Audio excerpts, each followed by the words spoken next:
The Real Estate Photography Podcast is brought to you by tourbuzz.net, high-definition virtual tour and photograph hosting, now with interactive floor plans. Sign up for your free trial today.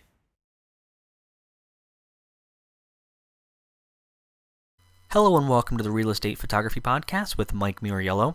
Today we have a combination tip, which is production and post-production based, and mostly it's a comparison between fused images versus lit images. So fused, I mean exposure fusion.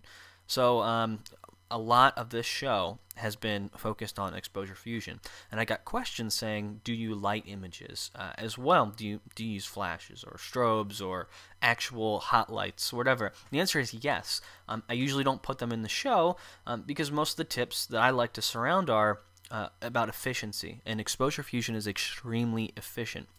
But it does have its limitations. So I put together a list of images that I had shot just this week that I thought were good examples that compare basically a fused approach to this scene and then a lit approach.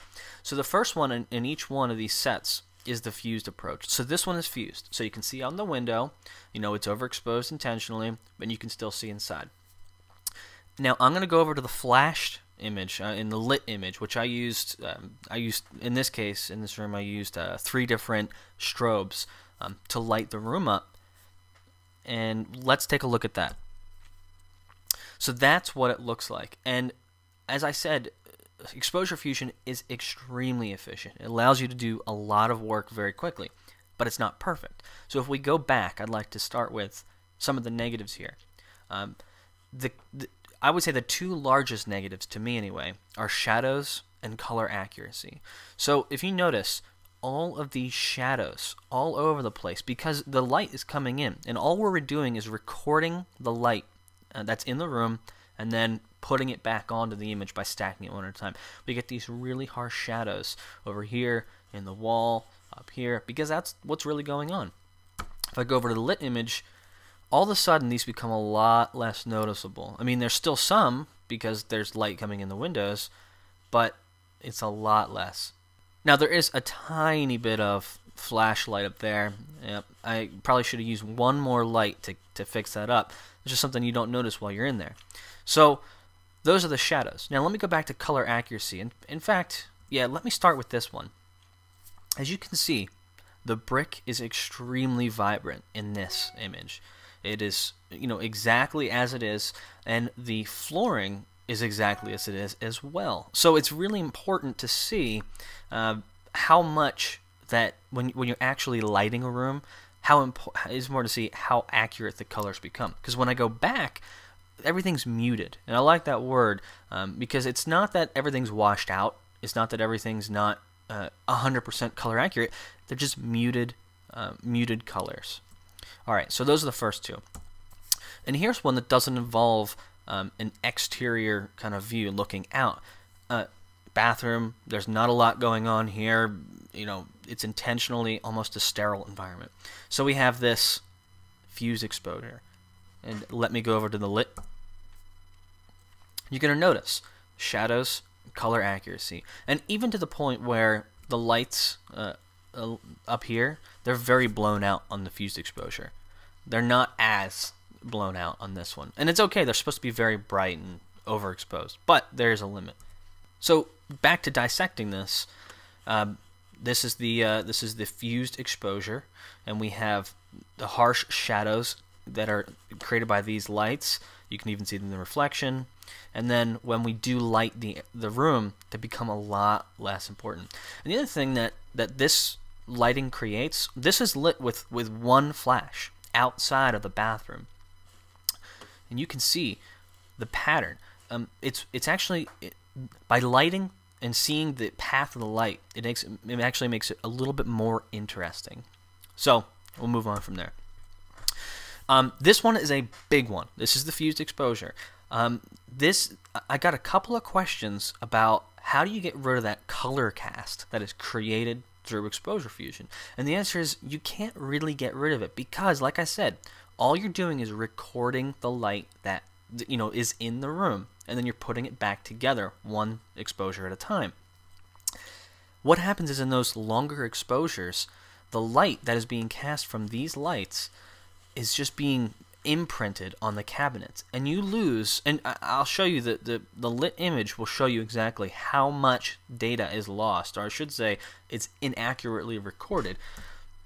There is the real color of the cabinet. So that's a night and day difference between the two. You also get a little bit less of that weird effect that comes off of the lights when you do longer exposures, but most importantly, color accuracy, fewer shadows. Now this brings me to a good point. If you don't have a gajillion flashes, when you're shooting rooms like this, it doesn't work as well, because look, this room back here is going to have to be lit just as much as the room in the front. So if we look at the fused exposure set, you can actually see the outside is lit evenly, the inside is lit evenly, and the background is lit evenly. When we go over to this, the outside is underexposed, the kitchen is properly exposed, and then the background is not exposed. I mean, it's underexposed. It's not accounted for. So you're going to have to make sure you actually go back and light the things that are in the background. Same thing with this one. This is the fused exposure. This one actually looks pretty well. It looks pretty well done. But when we go over to the one that's lit, the background, our hallway, and this is the doorway, it's not accounted for when it comes to lighting. The other thing is, so this one is kind of a mixed bag. In this one, the actual colors of the cabinets are muted again, and then when we, add light, they become correct. All right, and how about this last one? All right, so this is another one with a big window scene that I thought I'd try and get my point across again. This has more to do with white balance than anything.